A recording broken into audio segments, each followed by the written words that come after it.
Java programming language में methods की बात करेंगे आज। मेथड्स जैसे कि और प्रोग्रामिंग लैंग्वेज में आपने सुना होगा फंक्शंस, प्रोसीजर, ये सारी चीज़ें एक ही हैं। जावा में किस तरीके से हम मेथड्स को लिखते हैं और कैसे कॉल करते हैं, क्या तरीका है इनको बनाने का, किस तरीके से इसमें पैरामीटर्स इनपुट किए जाते हैं और आउटपुट लिए जाते हैं, ये सारी चीज़ें हम आज देखेंगे। शुरुआत करते हैं। फाइल न्यू प्रोजेक्ट बनाएंगे नेटबीन्स IDE में, जावा एप्लीकेशन रखते हैं इसे। यहाँ पर आप अपने हिसाब का नाम दे सकते हैं, जैसे मेथड्स, और यहाँ पर मेन क्लास बना दीजिए, फिनिश कर दीजिए। इसके बाद अब आपके पास एक मेन फंक्शन आ जाएगा, और जैसे आपके पास ये मेन फंक्शन आ गया, यहाँ देखिएगा हमारे पास जो क्लास हमने बनाई वो मेथड्स बनाई और ये मेन फंक्शन आ गया। तो सबसे पहले हम बात कर लेते हैं इस मेन फंक्शन की। देखिए एक क्लास है मेथड्स, ये क्लास है मेथड, और जिस तरीके से हम एक जावा प्रोग्रामिंग लैंग्वेज को ऑब्जेक्ट ओरिएंटेड प्रोग्रामिंग लैंग्वेज मानते हैं, इस पर्टिकुलर क्लास में हर चीज़ क्लास में लिखी जाती है। तो क्लास के अंदर या तो आपके पास बिहेवियर्स होंगे या फिर आपके पास डेटा मेंबर्स होंगे। तो जो बिहेवियर है, एक बिहेवियर, मेन भी एक बिहेवियर है। मेन कुछ अलग नहीं है, main is also function. Main देखिए, मेन के पहले 3-4 चीज़ें लिखी हुई हैं, मेन के बाद 2-3 चीज़ें लिखी हुई हैं। मेन जो है वो एक फंक्शन है, ये इनपुट लेता है ये सब चीज़ें, और जब ये आउटपुट देता है आपको तो वॉइड देता है। वॉइड का मतलब होता है खाली, कुछ आपको आउटपुट नहीं देता है। स्टैटिक, इसका भी एक 2 एस्पेक्ट है कि पूरे प्रोग्राम में केवल एक ही मेन रहेगा, और दूसरा यह है कि मेमोरी के लिए कि एक ही इंस्टेंस बने। दूसरा यह है कि पब्लिक, कि सब लोग इसको एक्सेस कर सकें, चाहे आप क्लास हो, सब क्लास हो, इसके लिए ये पब्लिक दिया हुआ है। लेकिन मेन चीज़ है फंक्शन क्या है। जैसे मान लीजिए आपको एक घर बनाना है, आपने एक कॉन्ट्रैक्टर को बुलाया, उसको बोला कि देखिए मैं आपको इतने पैसे दूंगा, आप मुझे घर तैयार करके दीजिए। तो जो आप वो पैसे देंगे ना उसे, वो ये होगा, ये जो इसके अंदर है, और जो वो आउटपुट देगा वो यहाँ पर आएगा। तो ये रिटर्न टाइप है, जो घर देगा आपको, जो पैसे दे रहे हैं वो अब इसके अंदर आएगा। तो इनपुट यहाँ जाएगा, आउटपुट यहाँ पर आएगा। बाकी ये सब जो चीज़ें हैं इसमें एक्सेस मॉडिफायर, एक्सेस स्पेसिफायर, ये सब चीज़ें आती हैं।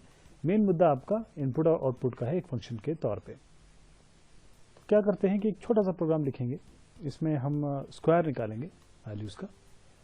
आप देखिएगा किस तरीके से बनेगा, बहुत ही आसान होगा, क्योंकि ये मेन फंक्शन जिस तरीके से लिखा है तो अब हमारे पास बिल्कुल ईजी हो गया समझना कि हम जो अगला फंक्शन लिखने वाले हैं वो उसी के नीचे लिख देंगे।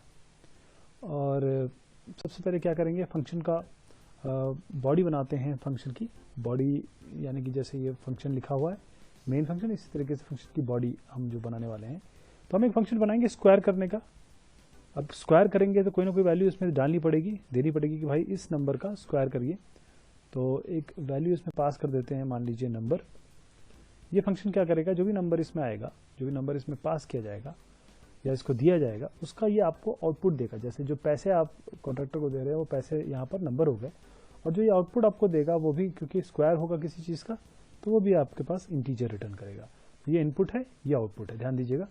इसके आगे हम स्टैटिक इससे लगा देने, फिर से मेमोरी वाली बात आ जाती है इसमें, और एक ही इंस्टेंस, क्योंकि जगह की कमी रहती है तो जगह सब इंस्टेंसेस, सब ऑब्जेक्ट्स जो हैं वो एक ही यूज़ करें, इसलिए हम ये करते हैं।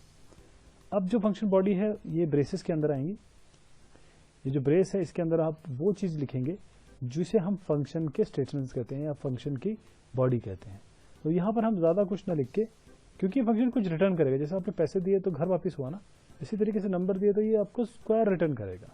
तो हम रिटर्न करेंगे यहाँ पर, बिल्कुल जो हम बोलचाल की भाषा है उसी हिसाब से जावा ने या C++ ने या सी ने ये शब्द बनाया रिटर्न। तो ये रिटर्न करेगा, आपको क्या रिटर्न करेगा।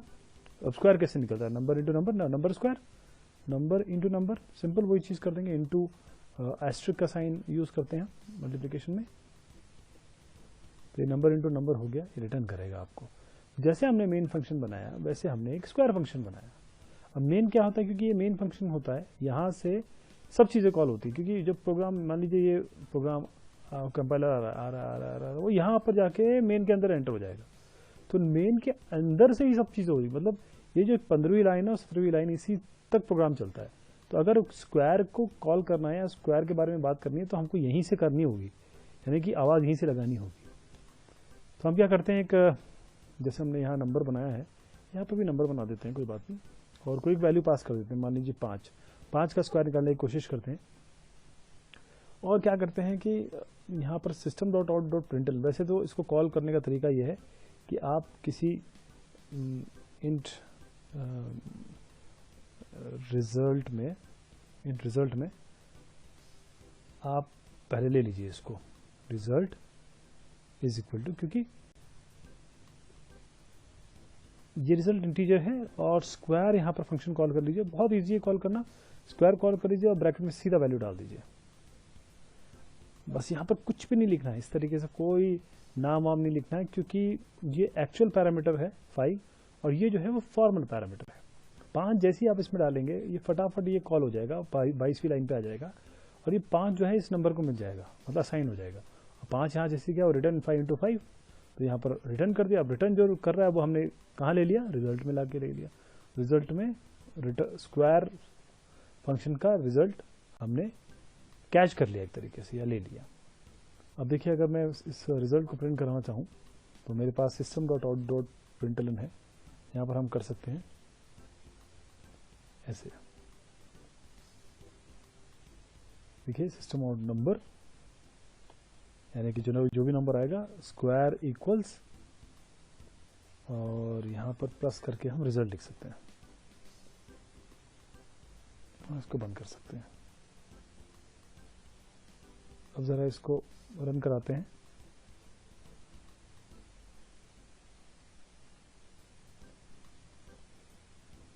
ये जो का काम हुआ है, देखिए 5 स्क्वायर इक्वल्स 25। इस पूरे को अगर आप छोटा करना चाहते हैं तो आप इस दोनों लाइनों को हटा दीजिए, 7वीं 8वीं लाइन हटा सकते हैं, और मैं आपको एक ही सिस्टम डॉट आउट प्रिंटलन में, मतलब जो फंक्शन है वो डायरेक्ट इसी के अंदर लिख दीजिए, फंक्शन कॉलिंग, जैसे ये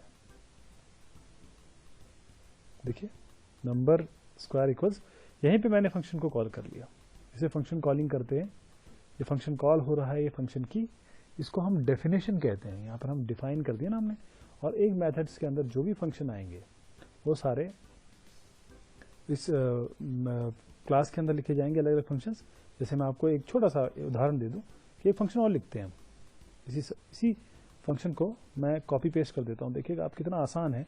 आपने स्क्वायर निकाला ना, अभी हम क्यूब निकाल लेते हैं। नाम क्या करना है, इसको क्यूब कर दीजिए, और आप जानते हैं कि क्यूब कैसे निकलता है, बस आपको 1 इंटू नंबर और कर देना, मतलब 3 बार नंबर का गुणा होगा, तो ये number into number into number, ये आपको रिटर्न कर देगा क्यूब। और आपको क्या करना है, मैं इसको कॉपी पेस्ट कर देता हूँ, तो कितना आसान है, स्क्वायर इक्वल्स है ना, इसको क्यूब कर दीजिए बस, और यहाँ पर फंक्शन का नाम लिख दीजिए क्यूब, और बस इसको चला दीजिए। क्यूब जो है ये छोटा है, बस इसे चला दीजिए। आप देखिएगा कि आपके पास 5 स्क्वायर इक्वल्स टू 25 और 5 क्यूब इक्वल्स टू 125।